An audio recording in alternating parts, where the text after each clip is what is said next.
Welcome to Back to Basics, a podcast where we return to the wisdom that has been with us from the very beginning. In a culture that's drifting further from the truth, we're finding our footing again in faith, family, and the timeless ideals that lead to true physical, spiritual, and emotional health. Join us weekly as we explore candid conversations with leading health industry experts, thought leaders, and healers as we get back to the basic values that make for a healthier world. I'm Anna Montanaro, your host, and you're listening to Back to Basics.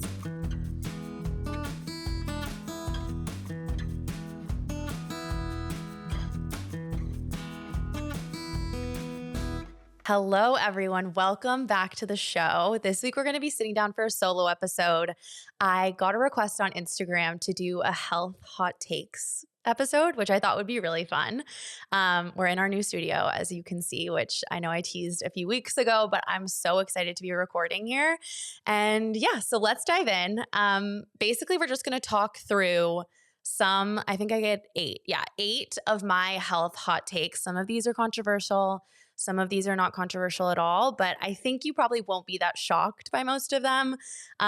More so just like commentary on sort of where we're at from a health perspective as a society. So my first hot take, and some of you guys are going to roll your eyes because I'm new to the caffeine-free world, but you guys, I have never been more convinced that caffeine is like legitimately bad for us. It's so addictive. And the way that I know this is because when I recently got off caffeine, and I have had a couple slip ups since, as you can imagine. But when I recently got off caffeine, I had the most gnarly withdrawals when not at first, because I think I told you guys the way that I did it was I did 75% caffeinated, 25% decaf for a week. Then I did 50-50. Then I flipped and did 75% decaf, 25% caffeinated. So I did that. And then like 2 weeks later, I was traveling and I was like, whatever, let's be fun. I'm going to have a coffee. I have a coffee, feel amazing, actually get the benefits of having a coffee where I'm like vibing. I feel good. And then I try to get back off of it and the withdrawals are absolutely heinous. I'm talking like migraine, feeling hungover for like 3 days. I was absolutely shook. And it just made me realize how many of us in our day-to-day life are so addicted to the substance and have no idea because it's so accepted societally and we think it's innocuous. So especially if you are like me in an era of preparing my body to conceive, I want to have a baby sometime next year, or I want to get pregnant sometime next year, and you're thinking about like, what is caffeine really doing to me hormonally? I have never been more convinced that it's not good for us, especially on an empty stomach, which sometimes I was doing, and that is just, it's a mess. So my first hot take is that caffeine is actually no bueno, and I think most of us should give it up at least for a period of time. And then when you come back to it, you're going to actually reap the benefits of it where you're like really working hard, you're feeling really good rather than just like having it get you to your baseline every day, if that makes sense. So that's number one. Number 2, and this is a major hot take. I put this on Instagram a few weeks ago and I got flooded with DMs of basically people being like, what are you talking about? Like, this is such an interesting take. How do I remediate this? Especially a lot of women, because I think women don't talk about this a lot. So hot take number 2 is that your libido is a gateway into the state of your health. And it actually is a very important piece of information when it comes to thinking about your health holistically as a full picture. So I wrote here, if you're not horny, you're not healthy. And it's true.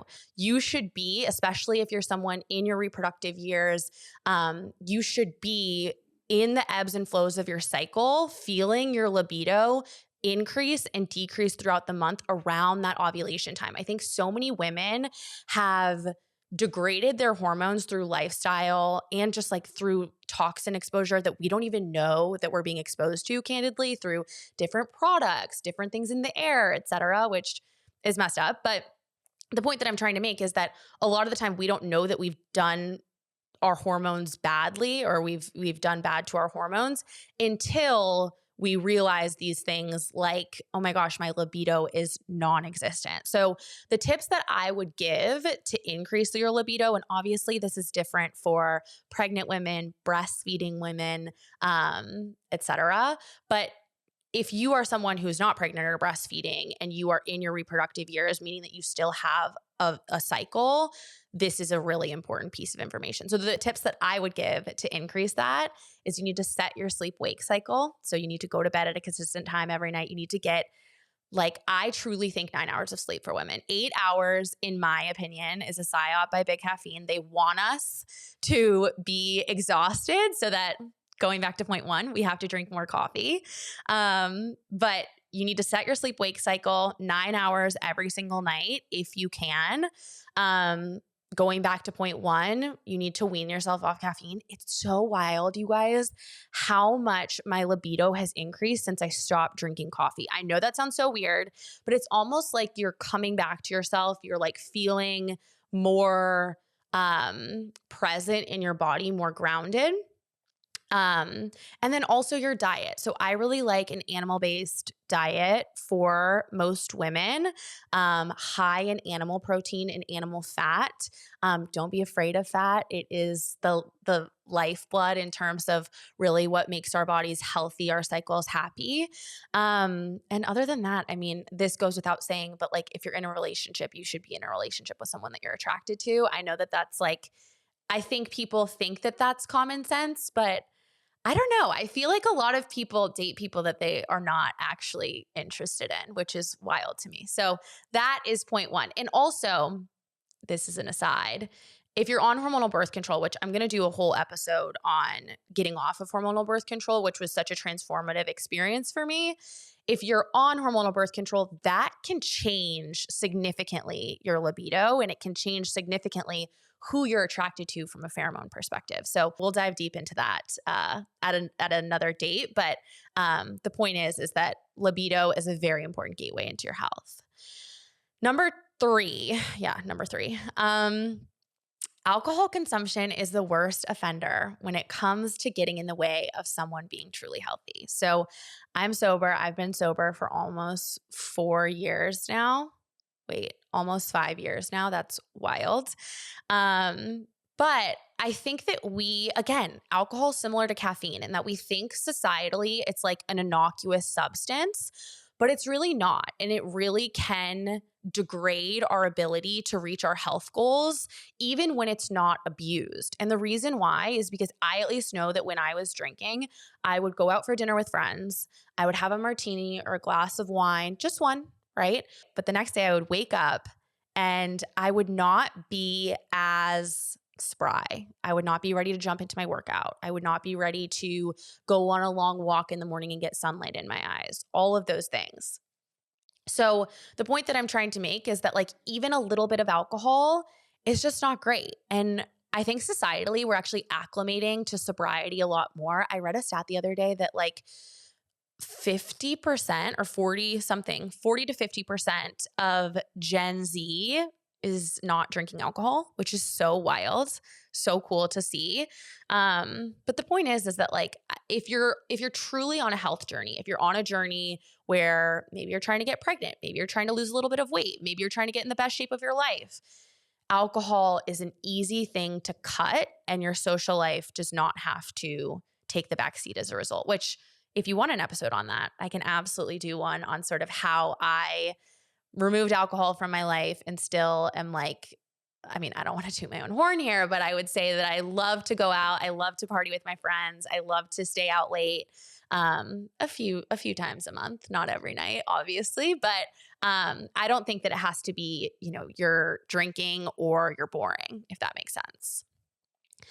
Okay, number 4. This is a really hot take, but I think some of you are going to agree. I truly believe that IVF should be a last resort solution and is extremely overused in our society. And I don't say that lightly. I know that some women are going to listen to this and be like, yeah, that's easy for you to say because you haven't been on a long TTC journey. You haven't been in a situation where, you're being told that IVF is your only option. And you're right, I haven't. But I did, as many of you guys know, have a miscarriage over the summer. And the doctor said to me, and this is after literally not trying to get pregnant, getting pregnant, and having a miscarriage. The doctor said to me, you might want to think about IVF because, as many of you know, I had an ectopic pregnancy in the past. And in the moment, I was stunned because not only did it feel so quick in terms of like, wait, what? I am like barely even in the arena on this. I felt like it was insensitive in some ways when it's like, let's be strategic. Let's think about this. Let's not just jump to a solution, I put in quotes, that is really a band-aid in terms of not getting to the root cause of why women are experiencing infertility. And ultimately, it doesn't make women healthier in the long term. And we can talk about the moral implications of IVF. To be honest, I think that is an individual's journey. And that's something that I will leave to someone else to decide what their position is on it.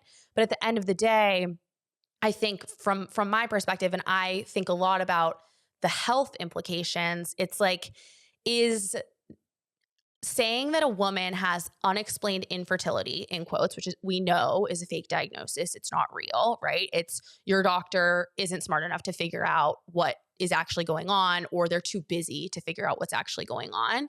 Saying that a woman has unexplained infertility and then saying, well, your only option is IVF. Is that increasing the level of health for women in America and for women worldwide? I would argue no. And like I said, my position is always, how can we increase the level of health of individuals by getting to the root cause before we go to something that is like very invasive in terms of the surgery, but also injecting synthetic hormones into your body does have long-term implications. And I say this, you guys, as a woman I froze my eggs when I was 25 years old. I did all of the hormonal injections because I was afraid when I was sick with cancer that I wasn't going to be able to have children. And I think a lot of this is it's a lot of fear mongering. It's a lot of making women scared, thinking that they have to be pigeonholed into one very specific corner, and you only have one decision to make, and it's IVF, and not exploring all of the other holistic health modalities that there are that restore fertility long term. You don't have to spend, $20, $30, $40,000 every single time you want to have a child. So the point is I'm not anti-IVF. I want to make that clear. I think that there's a time and a place, but we're seeing it become way too mainstream. We're seeing it become way too popular. And I would love to, especially in light of, I think Trump just announced that he's going to start making insurance companies cover IVF. I would love to see us move towards insurance companies covering things like alternative fertility treatments, like NaPro technology, which is way more effective than IVF in terms of restoring fertility. And I'm going to have a NaPro surgeon on the podcast actually soon to discuss everything NaPro. It's very interesting. And then also, like, I don't know, maybe the most elementary blood tests and sperm tests that we don't see fertility clinics doing these days. So I think I get it. It's a win for families. It's a win for having children. But I also think we're in a place now societally where we're talking more in depth about these nuanced health conversations. And I don't think that having children should be immune from that. Okay, another hot one on the back of an already hot one. Number 5 is that I believe that SNAP and government-funded food programs should actually not apply to ultra-processed food. So I don't know if many of you know this, but over 50% of SNAP is used on ultra-processed food.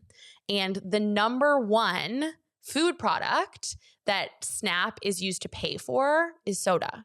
So this is really bothersome to me. Not that people are on government-assisted food programs. I think that should 100% exist.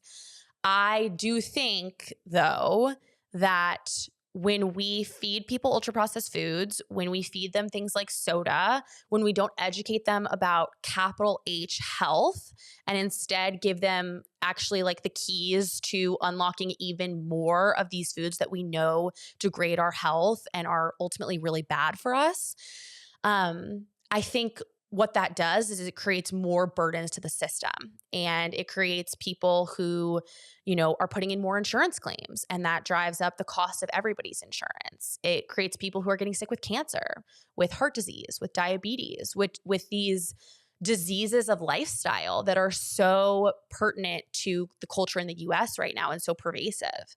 So for me, I think that we should educate people on what it looks like to be healthy, right? I think everybody deserves, it is your God-given right to be healthy and to thrive from a health perspective. But not only that, we also shouldn't be using taxpayer money to make people sicker. And that is my qualm with all of that. Again, it's not that people are on food stamps. It's not that people need government assistance when it comes to buying food. Not at all.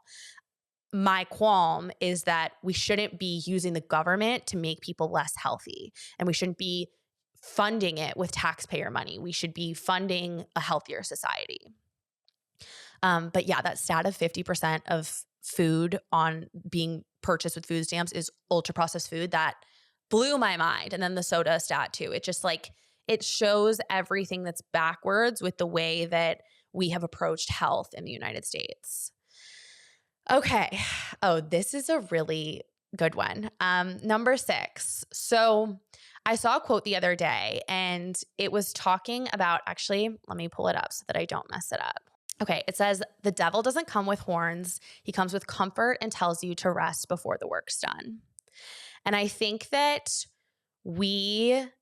a huge threat to our health as a society these days is distraction. We are all like this all the time. And I am so guilty of it. We're scrolling constantly. I mean, you guys, I was brushing my teeth this morning and my husband was gone. And I was like, maybe I'll just watch a couple Instagram reels while I'm brushing my teeth. Like, why? Why? Because our brains are addicted to it.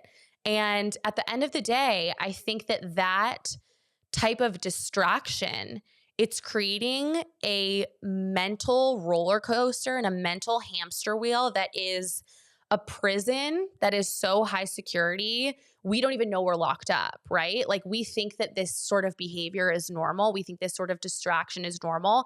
And this dopamine ride that we're constantly putting ourselves on, it feels good in the moment. And then after a scroll hole, or after you've done something that's totally distracted you and taken you out of the work that you're meant to be doing, you feel exhausted and sad and depleted. And I think that this is genuinely a threat to our health long term. Even when it comes to just like stepping on the gas and getting stuff done, right? Whether that comes to your workouts, whether that comes to cooking a meal. I had someone say to me in DMs the other day, "I don't have any time to cook dinner. I don't have any time to do this." And respectfully, with love, all I could think was, and yet you had time to send me this DM. And yet you had time to go on Instagram and probably scroll, see some reels, reach out, etc. Like, I get it. We're all doing it. But I think when we hold ourselves accountable to not falling into the trap of distraction, which I do believe in a lot of ways is a spiritual attack, I think we're all going to see success in more avenues of our lives increase, in an exponential way. Okay. Number 7. So this just says raw fruits and vegetables are more dangerous when it comes to foodborne illness than raw milk. And this is 100% true. People hate to hear this one, but I have been drinking raw milk since I was for a really long time at this point. I think the health benefits are abound, but it's no pressure, right? Like, you don't have to consume raw milk in order to be healthy, but this salacious witch hunt that we have on the internet for anyone that consumes raw milk, yet we're not addressing the fact that people get sick from Chipotle constantly because, their greens contain E. coli. I don't know. That might be a stretch. But the point that I'm trying to make is, if you go on the FDA's website, on the CDC's website, and you look at foodborne illness from raw milk versus foodborne illness from fruits and vegetables, yes, obviously more people consume fruits and vegetables. I understand that, but that doesn't change the fact that more people are getting sick from fruits and veg. So I think that we need to back off this hatred of things like raw milk. I've never seen people get more triggered by a topic from a health perspective in my life. Like when I post one thing of raw milk, the comments are you kidding me? That's disgusting. You're going to kill your future children. Like crazy stuff. To me, it's just, it's crazy and it doesn't make sense. And at the end of the day, if you're grossed out by it, don't drink it. But if you're interested in it and you can get it from a reputable source, the amount of bioavailable nutrients, the amount of nutrient density and immune boosting vitamins, minerals, bacteria, etc., that are in a glass of raw milk, it really is nature's superfood in my opinion. Okay, and then the last one is that everything in moderation and an 80-20 lifestyle are keeping you from reaching your health goals. And I say that again with love. I think that there is totally room for indulgence, but like if you are on a true health journey, do you have to be perfect 100% of the time? Absolutely not. Do I even recommend that for your mental health? Absolutely not. But I think that this like everything in moderation approach to health, it doesn't work. It doesn't work because our soil is depleted. And when you think that you're getting a bunch of nutrients from, I don't know, some spinach or a smoothie or something, it's not the same as it used to be, right? But also, a lot of the foods that we eat as our like treats or as our cheats, I don't like that, treats, I would say, a lot of them are cooked with ultra processed oils. They have added sugar, and not, again, the way that it was in our grandparents' day and age, right? Like you could go to McDonald's when our grandparents were kids and get French fries that were cooked in beef tallow. That doesn't exist anymore, unfortunately. So I think we have to be even more diligent, especially if you're on a journey of like truly trying to get to a place of good health.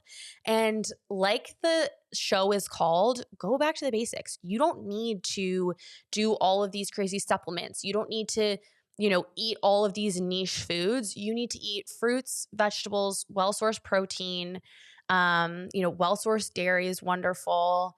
And if you want a treat, make it at home. Make it at home with good organic ingredients. I make, chocolate chip cookies once a week and love to have a cookie and enjoy it with like some homemade ice cream that doesn't make me feel like garbage after.